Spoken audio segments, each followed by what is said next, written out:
What is going on, everybody? Welcome into another episode of Caught Stealing Fantasy Alarms, a fantasy baseball podcast. We are in episode 8 of the 2026 MLB season.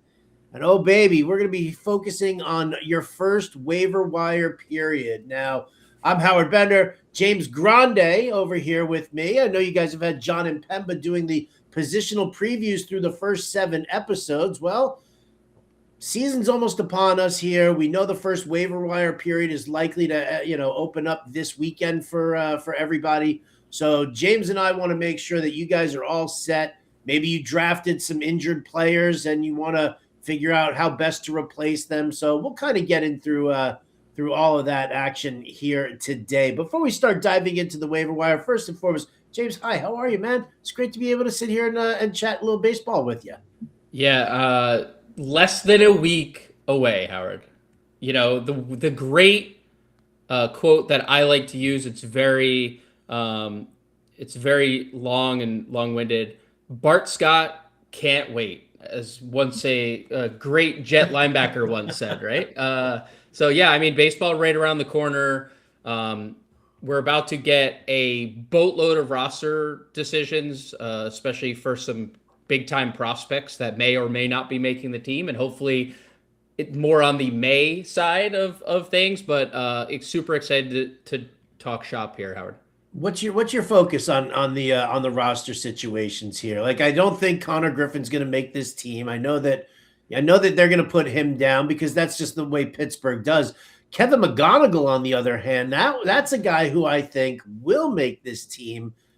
Because Detroit is more concerned about winning games than they are about that extra year of ownership.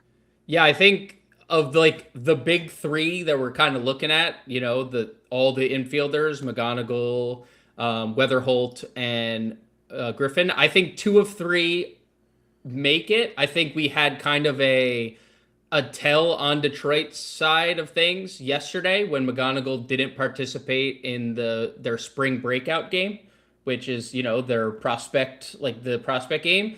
I think that might be a little hat tip there. Like, that guy should probably be participating in that game if he's not going to be on the team. And everything points to Weatherholt kind of making the team and just operating as the leadoff hitter. So yeah, I think it would be cool if it was a clean sweep there, but I side with you. I would love to see Connor Griffin make the team, just Pittsburgh, but Pittsburgh's going to Pittsburgh, right? No matter how excited we are about the prospects of their future, they always seem to mess it up, Howard. Listen, you know what? That's why you grab that late round Nick Gonzalez, right? Yep. Because Pittsburgh's going to Pittsburgh. No, you don't. You don't do that. We'll tap more into these players as we go through waiver wire. How we're going to structure it today. We're going to kind of talk about it in 10-team leagues, 12-team leagues, and then 14 or more team leagues. But we'll hit you with all of that. Want to just do like a quick wrap here of the WBC, because I mean, I know I was locked in intently on all of those because I think that there's some interesting aspects that we're seeing with it here. Team USA loses. I'm sure that there are going to be people who are going to be talking about the fact that maybe should have been Paul Skeens and Tariq Skubal on the mound over there. And I think it's kind of funny because that I don't want to take anything away from Venezuela. Awesome job. You guys beat Japan.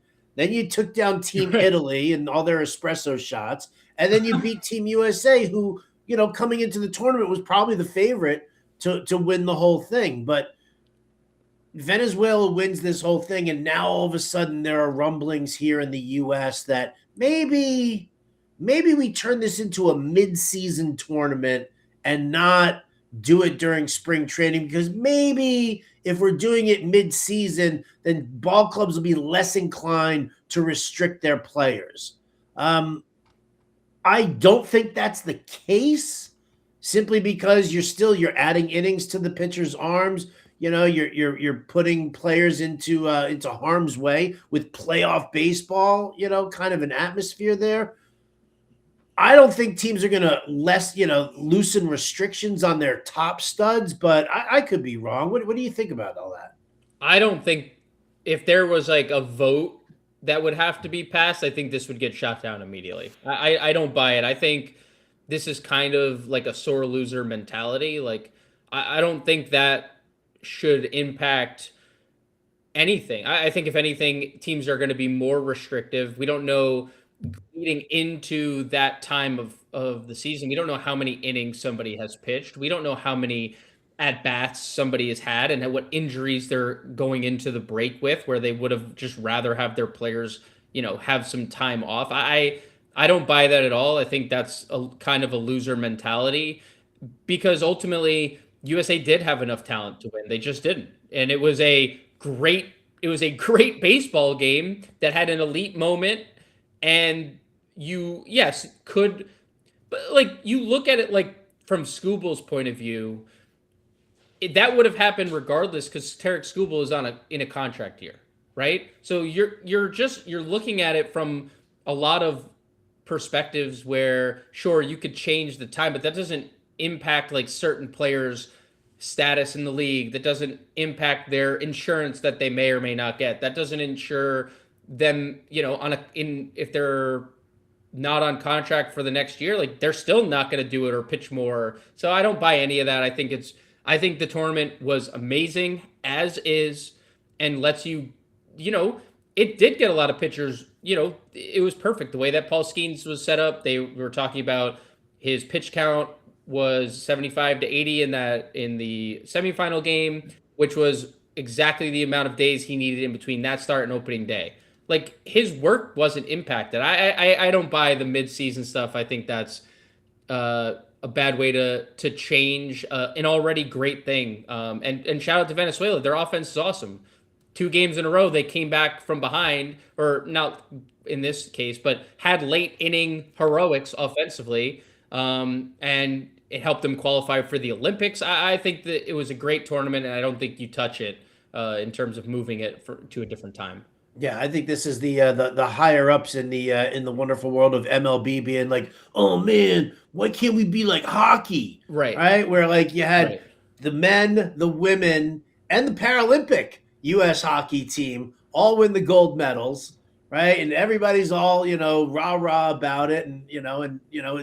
Obviously they took a break mid-season to go and play the Olympics. So that MLB's like, oh, well, now we didn't win. USA didn't win, so we feel like garbage about that. What can we do to kind of set that up for ourselves? And I agree with you. I don't think that moving this to mid-season does anything. I really don't. If anything, I think that it's, like you said, you don't know how many innings a pitcher's thrown. If he throws, I don't know, 75 innings in the first half of the season, you think that you're you're contending, you think your team's going to be like, oh yeah, that's cool. Just throw, let him keep throwing here. Let him throw off schedule. Let him start on 3 days rest because that's what we got. That's the way the tournament's all set up. I agree with you, man. I think that's it's bad form there. Bad form MLB.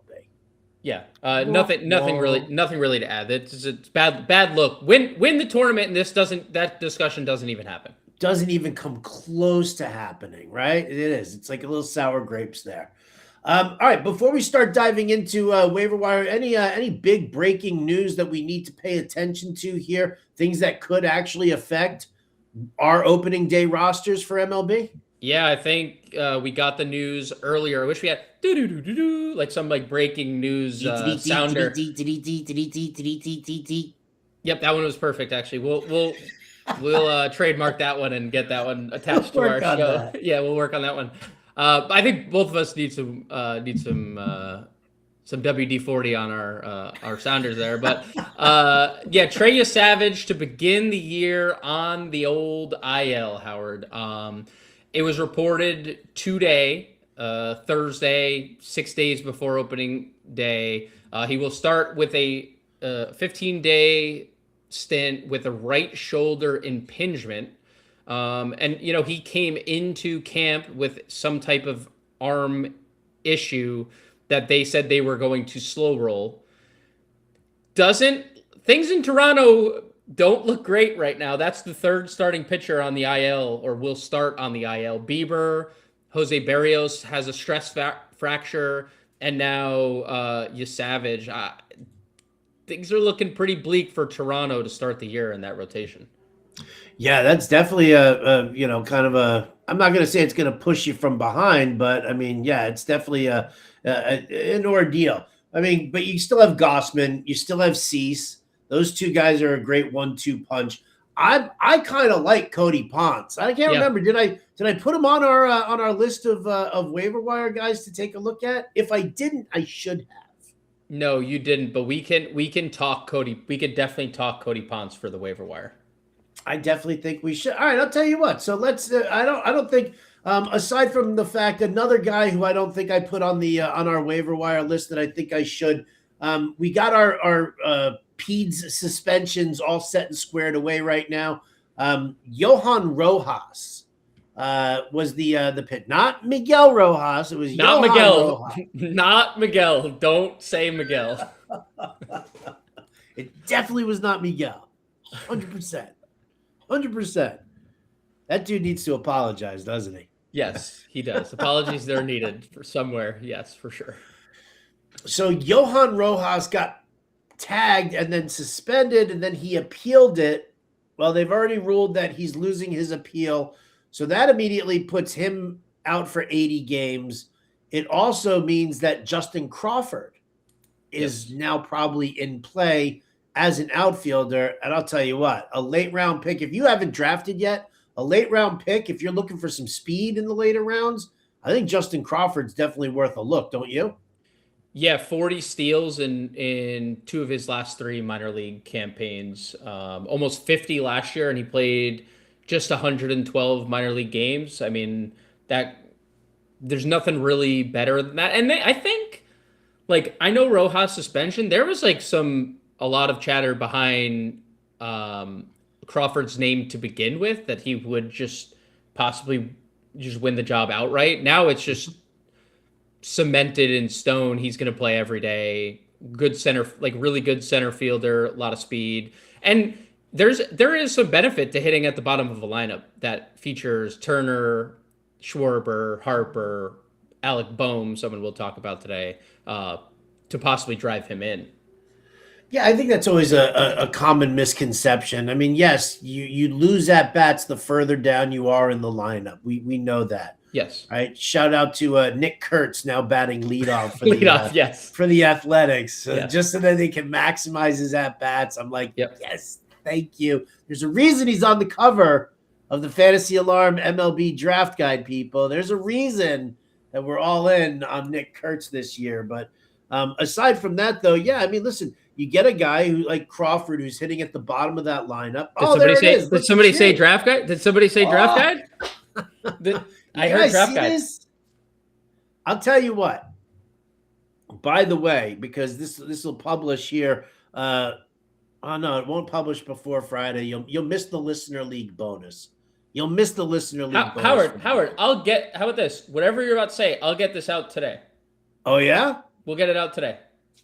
FantasyAlarm.com/beatbender26. That's the link you go to. You get either the draft guide, the cheat sheet, or the all-pro subscription, and you get chances entered into a drawing. And tomorrow, Friday, the March 20th, I'll be selecting the Listener League entries based off of that. So if you are a new subscriber or a new purchaser of the draft guide, or even just the cheat sheet, FantasyAlarm.com/beatbender26 with the promo code BeatBender26. It takes 25% off, and it puts you into that drawing for a spot in the Listener League. You must be available to draft Monday, March 23rd at 6 p.m. Eastern on the Fantasy Alarm show. It is a half season. It is best ball scoring, but it's weekly waiver moves. Got all that in there, keeping you guys going. So yeah, there it is. It'll be out today. This will be out today. Zap that QR code, because when you zap that QR code also, you can just put in the promo code BeatBender26 yourself and be entered for that drawing. So yes, there it is. All right. Now let's get to the meat and potatoes here, because if you haven't drafted yet, obviously we're going to have everything updated and James and Colby and Joe Galena and myself, we've got all these updates and everything that's in the draft guide, cheat sheet, rankings, everything from now through the start of opening day. And then on top of that, we're getting you guys 100% ready. If you have drafted already, it's time to start taking a look at waiver wire. There it is. There it is. Kudos to Johnny Impemba for the wonderful graphic that he created for us. He's such a whiz with that AI stuff. Mazel tov, John. Johnny, did you say Johnny I? Johnny I. That's where we're trying to get. We're trying to get picking up some steam, right? I'm trying to get it to work. I don't necessarily know if we're going to get it to stick.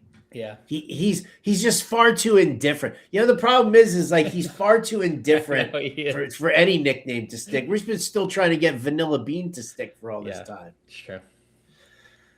But all right, let's start off here because obviously, league size matters. Who's available to you is a big deal. So we'll look at this from a stance from like the more shallow leagues, the 10-teamers, all the way up to like 14, 15 team leagues. And even, more beyond that. So let's just kind of kick it off here with the 10-team leagues here. James, a number of players on the list here. Why don't we start with, I know we've got the list here, but you mentioned J.J. Weatherholt earlier, talking about the big three rookies. He happens to be Jim Bowden's pick for NL Rookie of the Year. Ooh, like it. So yeah, I figure we could start with him there. I've already got shares of JJ Weatherholt in a couple of leagues that I'm doing already, and I definitely think that this is a kid who sticks all season long. Yeah, all season long. Super, super, super good hit tool. When you look at all the prospect scales, 60, 65 hit tool in like every place you look. There's some power in there. There's some speed.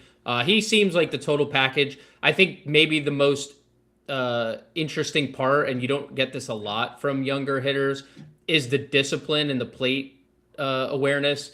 I mean, every level he's been at so far, which is not a lot because he's, just drafted in 24, he's had a double-digit walk percentage and a less than 15% strikeout percentage. So everything in play, elite eye, even in this spring training, Howard, almost a 22% walk rate, which for a guy with decent speed and is going to hit at the top of the order, talk about a OBP gem. If you have a plus hit tool and your eye is elite as that, it's like all the focus this offseason is Connor Griffin, Kevin McGonigal, and it's like understood, but over here is the most likely candidate to.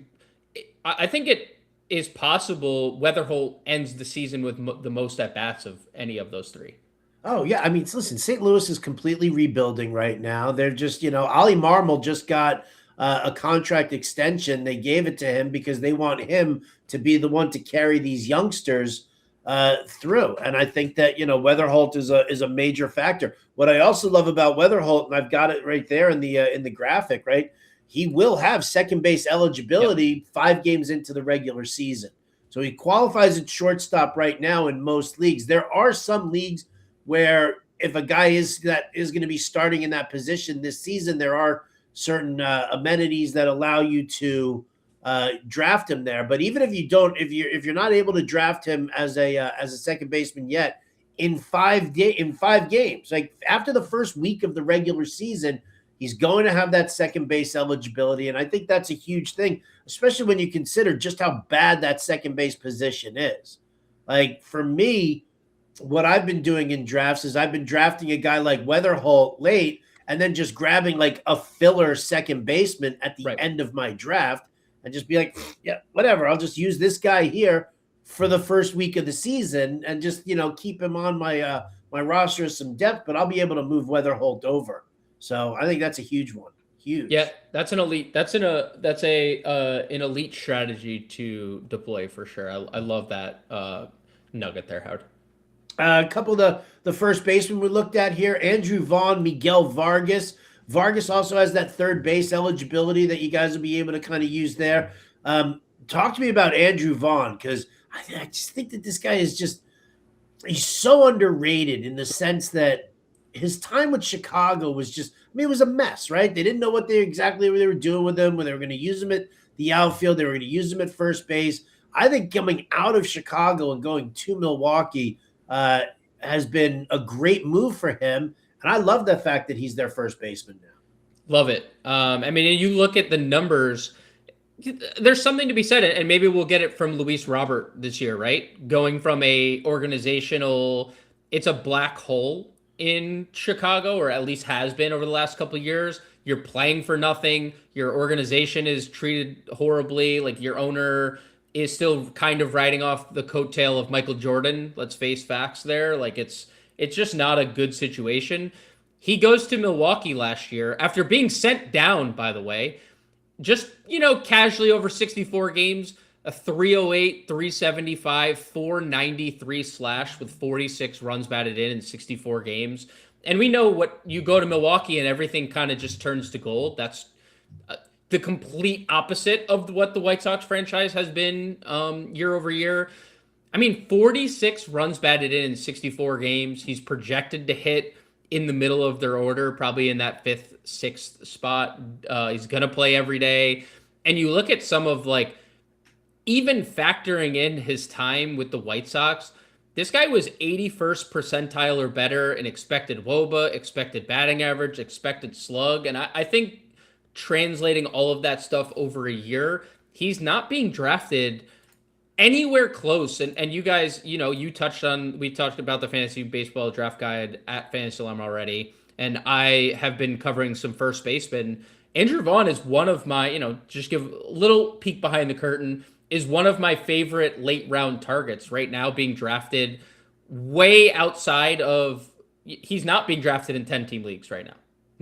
Or he hasn't been. And I think that's a mistake, because I think this is like a potentially top 15 candidate at the position when you're factoring in, obviously, multi-position eligibility and stuff. But I think he's a top 15 or higher finisher this year. I like him. And we've heard some great things about the batter's eye in Milwaukee, Yep. as well. So I'm definitely a big fan of that. As far as Vargas and Bohm go, they're good filler guys, right? Yes. They're not going to kill you.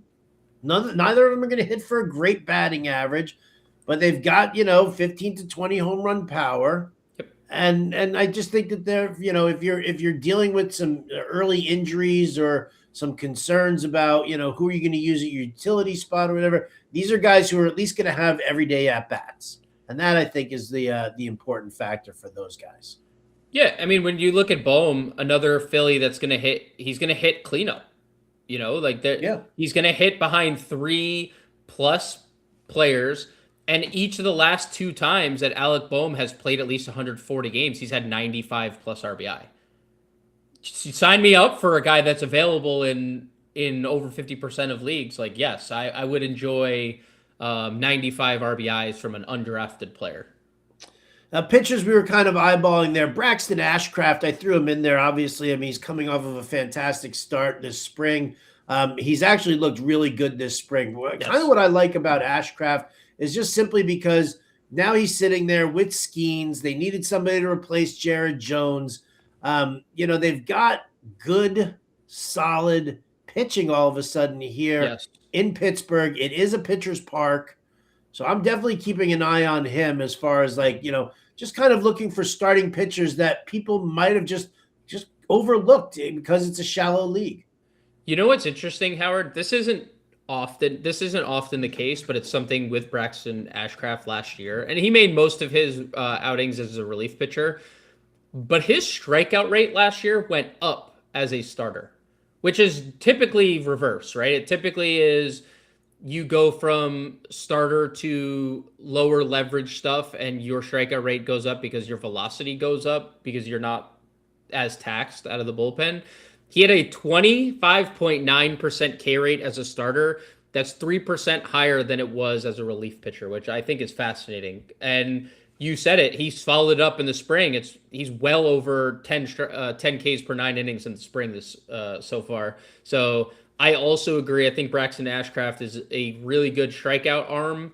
at this point in the season, and he's going to slot in the top. I think he's slotted in as their third starter this year based on like injuries and whatnot. So yes, I am high on Braxton Ashcraft as You well. gotta love a guy who throws 96, 97 with his Yes. fastball, a little bit of movement on Yes. there as well, which is really nice. The other three guys we have listed here, Sir Anthony Dominguez, Kevin Ginkel, and Abner Uribe. Listen, if you are chasing saves, if you didn't invest a high pick in a top tier closer, these are guys who are possibly available. I mean, Sir Anthony Dominguez and Kevin Ginkel, those guys will start with the saves on their respective teams. Uribe, I mean, listen, he's just waiting for Trevor McGill to get his annual injury, right? McGill always gets hurt.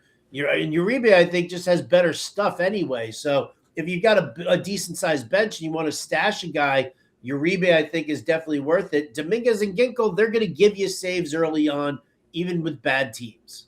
I wanted to ask you about this because I think the Arizona situation is pretty fascinating between Ginkel and Seawald. I am very ultimately. I think it's a we're gonna go into the season and pray people can get out situation, right? Because like that's the entire Arizona pitching staff, not just their bullpen, like staff, top to bottom staff. Like they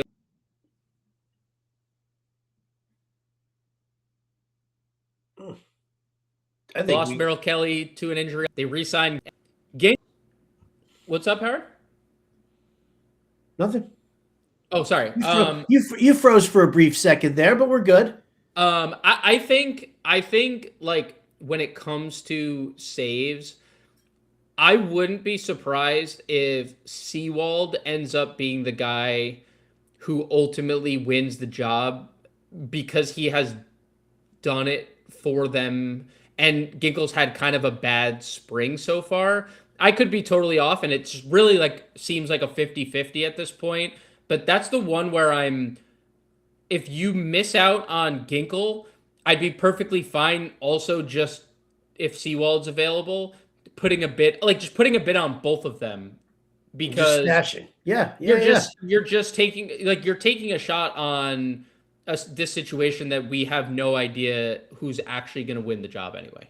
I mean, one of the articles I wrote in the draft guide for relief pitchers, if you look at the player spotlight, it was managers who prefer to use a closer by committee, and Torey Lovullo is one of those guys who likes using a committee. So, and we've got Seawald over there in the 14 plus teams, section there. So I'm with you on that. Chasing saves this year is going to be just a disaster. Disaster. Like, it's just going to be, and it's not telling you. I'm not saying that you got to invest in like Mason Miller or somebody like that, but I mean, move down a level. Ryan Helsley, Carlos Estevez, like these are guys who I'm definitely interested in. So I'm not spending premium money for a closer, but I'm also not, sitting here deciding between Ginkel and Seawald as my primary source of saves. Hopefully Estevez figures out how to throw 90 miles an hour again because that's he's getting his arm in shape. We'll see. We'll see. Just loosening up my arm. That's what he's doing. He's been loosening for quite a bit now. I know. We need a Henry Rowan Gardner moment for him, I think, Howard. Handcuff him to Lucas Urseg then. Yes. Just do yourself the solid there. Yep. 12-team leagues. Let's look at the some of the names that we wanted to highlight there. We talked about Kevin McGonigal already. That's Jim Bowden's AL Rookie of the Year prediction for this year as well, by the way. But then we got a trio of outfielders here, and I'm in on all three of them. I like Carson Benj, even though I hate the Mets. I like what Benj can bring to the table here, and I think it is a solid lineup. I love Cam Smith's hit tool. Yes. And he's going to get, he's going to have a longer leash there in Houston. And Chase DeLauder, I mean, listen, the rookie, could have his struggles here and there, but he's got that center field job locked in there for the Guardians. Any preference on any of these guys? I am praying to anything and anyone that will listen that Chase DeLauder can just stay healthy. That is it. That is it. Just please stay healthy. That's my guy. That was my guy last year. I thought it was criminal at the point. And you know what? The Guardians made me look foolish because they ended up making the playoffs. But in that middle of the season when they started to slide and DeLauder was healthy and raking, I thought it was absolutely criminal that he wasn't called up. And then, they're smarter than I am. We're sitting here on a podcast and they are running an organization. He gets hurt and they go on a run and they make the playoffs and win the division and stuff. But he is extremely talented. It is literally just comes down to health. You look at, he has hit at every level he's been at. He has every tool you could want offensively. He hits for power. He has a good eye. He has a great just contact rate. We even saw him in the postseason. They thought so highly of him. He made his major league debut in the postseason last year. So that would be my guy. It's just been season after season in the minors that he has been unable to stay healthy. Here are his games played, Howard, in the minor leagues throughout since 2023. 57, 39, 42 in his 3 years in the minor leagues. Sounds like a mini Buxton. It does sound like hey, you know what? We'll be touting Chase DeLauder's health for years if it plays out that way. But I am super high on the player, and while also acknowledging I think Benj does ultimately win that job. Why not give it to him over Tauchman? We know what Mike Tauchman is as a player at this point. Benj obviously provides upside, and then Cam Smith, just needs to hit the ball in the air more. Once he starts hitting the ball in the air more, he's going to hit a lot of home runs. Yeah, just lift it, man. Increase that launch angle. Benj is definitely, that's something I want to look at also because, he has shown some power in the minors. Not huge power, but he has shown some power in the minors. I just love a kid with plate discipline at that age. Yes. Right? I mean, you look at his numbers in spring, and he's striking out less than 15% of the time. He's drawing walks. His OBP is on fire, right? It's at 472. So again, it's a guy like that who, even if he's hitting, in the bottom end of that lineup, again, who's going to be at the top end of that lineup for him when it spins around? It's Lindor, it's Soto, it's Bichette, So I'm like, I think we're in a good spot there. What about the pitchers here for 12-team leagues? A couple of Yankees out there that we obviously want to kind of promote our favorite team a little bit. Not that it needs the promotion, but actually, you're a bigger Ryan Weathers fan than I am. So I'm going to turn it over to you. As far as like these 5 pitchers go, who's your favorite? Who's my favorite? For those of you who aren't watching and you're only listening, Jose Soriano, Ryan Weathers, Will Warren, Max Meyer, and Christian Javier. And Howard, for those who are watching, hit the like button, subscribe to the YouTube channel. That would be greatly appreciated. We're going to continue these episodes weekly. So my favorite, and with 2 Yankees on the list, it might surprise you a little bit. I'm going to go Jose Soriano. I've kind of been shocked by his draft stock and draft capital this year. I really like the pitcher. It really just comes down to consistency for me because and that's kind of similar to Will Warren. If you take out the handful of starts that Warren made basically against the Dodgers, the Red Sox, and the Blue Jays, Will Warren would be drafted way higher than he is being drafted this year because he stunk in big spots, but he made 33 starts, had a great season overall. Jose Soriano is similar, but like he's an extreme version because he could look like the best pitcher on the planet, or he looks like he's never pitched in a game before in his life.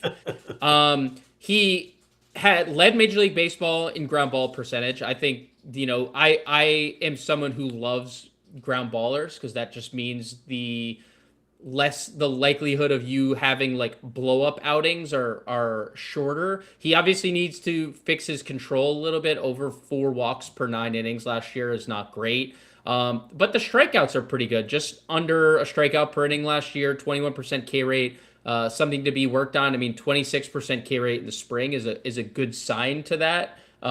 So I think Soriano has the most like upside of this tier, while also acknowledging I think this is just a list of like really good options at the back end of your pitching staffs.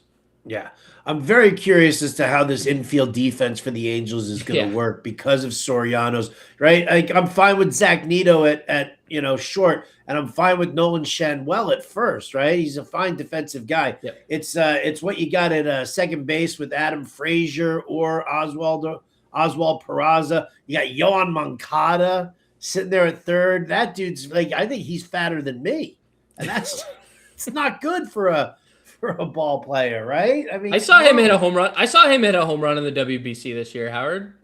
Dude, I don't care about him hitting a home run. I just want him to be playing solid defense at third, for crying out loud, man. That's like, oh, we're gonna give Alejandro Kirk a glove, and we're gonna go tell him to play shortstop. Well, I'm trying to look at oh boy. He was at third base last year. Yohan Moncada was -10 DRS, which is defensive run saved. By the way, negative is only good if you're a golfer. This is not golf. Last I checked, Yohan Moncada plays baseball, not golf.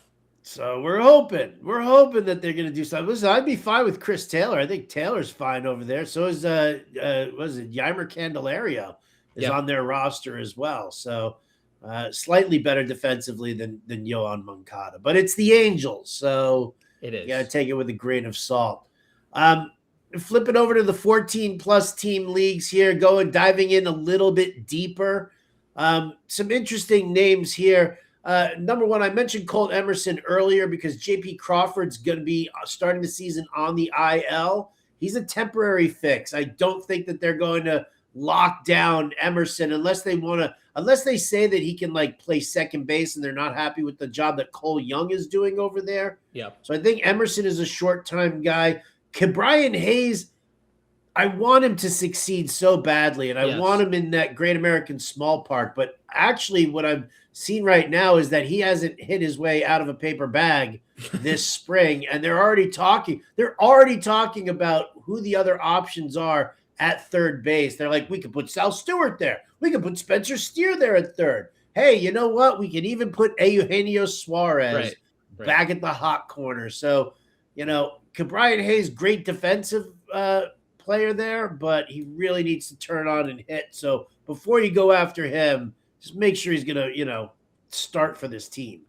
Yeah, I was going to say, it's unfortunate because he is one of those, like, can't miss defenders, and you need him in the game at third, but he can't hit. And that obviously, so I think that he'll play enough. And I think every lineup, you look up and down Major League Baseball, there's always a spot in a lineup where you're like, oh, that's tough, but they're there because they play good defense. That's Brian Hayes. I don't think, if you look at a lot of projections, there's still 500 plate appearances and at bats for Brian Hayes, and if that, I think, as long as he's running as much as he has in the past, there is a lot of value to that because you don't get a lot of steals from a lot of third basemen.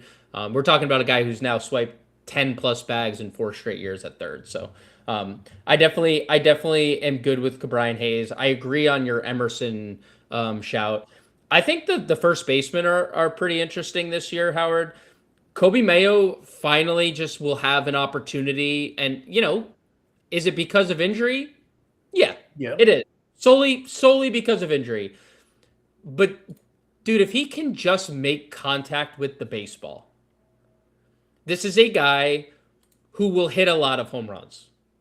Just, you will find undrafted sitting in, on the sidelines like he's done most of his career so far, but he has a 70 power tool. That is what he was touted as.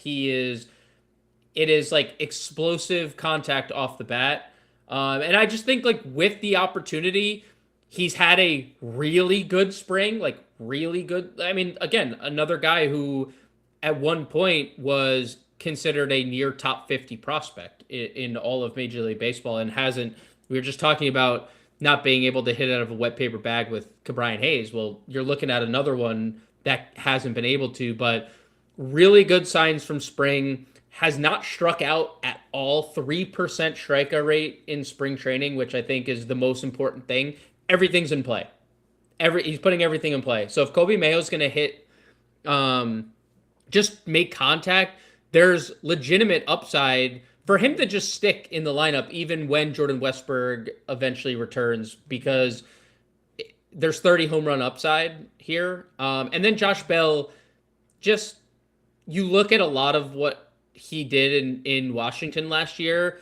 There was a lot of things suggesting that he was super unlucky as well. And now we're gonna get a guy who's going to an awful team in Minnesota, and this team is going to give him everyday at bats right at the top of their order, right? It's going to be Buxton, it's going to be Bell, it's going to be Keishel, 1, 2, and 3 in whatever order they decide. But Josh Bell is a guy who might get 600 at bats, and again, like, kind of was super unlucky last year. 247 BABIP, his WOBA 324, his expected WOBA 359. I really like the first baseman here as some deep league waiver wire pickups. Switch hitter keeps him in the lineup a little bit better. Also, that's always good to kind of check out. I think the highlight though of this crew here is definitely Jordan Lawler. Yes. Banged up last year, didn't have great season, but 2023, 2024 in the minor leagues. I mean, you're talking about a guy who's got over 20 home run power, can steal you 30 plus bags as well. So I think that, the fact that he's won this or he's going to be given this job in center field for the Arizona Diamondbacks, and he's also got third base eligibility, depending on your league rules. I think the position that he played the most last year was third base. Yep. So I think, so he's got that third base and outfield eligibility. Shout out to Lawler, Noelvi Marte, and Addison Barger. 3 guys with third base and outfield eligibility who are littering all of my teams there. So Lawler's the guy who I think probably highlights this. That'd be the first name I would look for out of this crew in the deeper leagues. Yeah, I mean, the upside is he at this point has been one of those dudes that every time he goes into the minors, you're like, he's too good for the minors, and then he gets to the majors and he's like, wow, he's been totally overmatched in every match, in every game he's in. But that could change, especially going into the year, like knowing you have an everyday role. I think that could absolutely flip his mindset, and we could finally see the upside. We should just do a whole episode of quad A players that quad A players. That's a great idea. That's a great idea. All right, I'm going to throw one your way here. You ready for this one? I don't know if you're young, if you're too young to know this name, but you remember Melky Cabrera? Yeah, he was one of my favorite players growing up. Oh, Smelky? He was one of your favorite? Yeah, I was always team Melky over Gardner. Like back in the day, I always thought that he should be playing left field more than Brett Gardner, and then that didn't happen. Wow. Not a Megamind fan, huh? I don't know. Is that Gardner's? Was that his nickname? Have you ever seen? He looks like he's wearing like a Guardian helmet under his baseball cap. He does. He is wearing a Guardian cap. That is true. He created the Guardian cap just based on his head size. He looks like he should be coaching the Tennessee Titans at some point. Yeah. Just Google Tennessee Titans coaching staff team photos. You'll understand what I'm talking about there. Okay. Any thoughts on some of the late pitchers here as we kind of wind down our waiver wire talk? Yeah, I think it's all, if you're looking for saves on the waiver wire or taking shots on guys. We kind of already talked about Sewald. I think Garcia is pretty much set in stone to at least start the year as the closer. They lost multiple arms out of their bullpen, specifically Phil Maton, who they had acquired last year at the deadline, and he took over from Garcia to close games. So I would take shots on him. And I think, like, when you look at the Angels as a whole, another situation where you look at their pitching staff and you're like, oh my God, what are you doing? Kind of thing. There's obviously, we don't know what we're going to get out of Grayson Rodriguez, and I do like Jose Soriano, but everything else is a nightmare, including their bullpen. I think Yates is probably the first pick to get saves. He's obviously on the older side of things. This is age 39 season, but we just saw, like, Romano is Terrible closer. was a dumpster fire last year. Terrible closer. Yeah, he was an absolute dumpster fire. I don't think that. I mean, and it's been multiple years kind of in a row where he's been dreadful. So I don't think you're going to get him. Everything kind of points to Kirby Yates to at least open the year. His biggest competition is probably going to end up being Drew Pomerantz, but I think a 39-year-old Yates who has had a good spring training to this point is early season option for saves in some of these really deeper formatted leagues. All right. Well, there you go, folks. So little brief look at the waiver wire here. We're going to have a full waiver wire article up hopefully before Sunday at fantasyalarm.com. That'll give you some suggestions as far as fab percentage. If you're doing fab bidding, players that you're definitely worth using your waiver priority for. So we'll have all that over at fantasyalarm.com. You don't want to miss any of that. Again, sign up, all pro subscription right now here. Get it monthly, get it annually. Do yourself a favor. It's what we do. We guide you to a fantasy baseball championship. We've done it for years. We're going to keep going. There, right there. You can zap that graphic. Oh, there it went. It went. I'm getting. No, I was getting us on the screen, and then so you can send it home. Positioning us properly. Yeah. But yeah, get that draft guide. Again, fantasyalarm.com/beatbender26. With the promo code beatbender26, that gets you entry into a drawing to be a part of our listener league. You'd have to be available to draft Monday, March the 23rd at 6 p.m. Eastern. So, final thoughts here, James, as we wind down episode 8. Nothing. Just excited to get the season going. Again, waiver wire in a lot of articles or in a lot of leagues that have already drafted are going to run Sunday. So make sure you're doing your due diligence to get your bids in on players that you're chasing, and hopefully that we provided those players for you guys.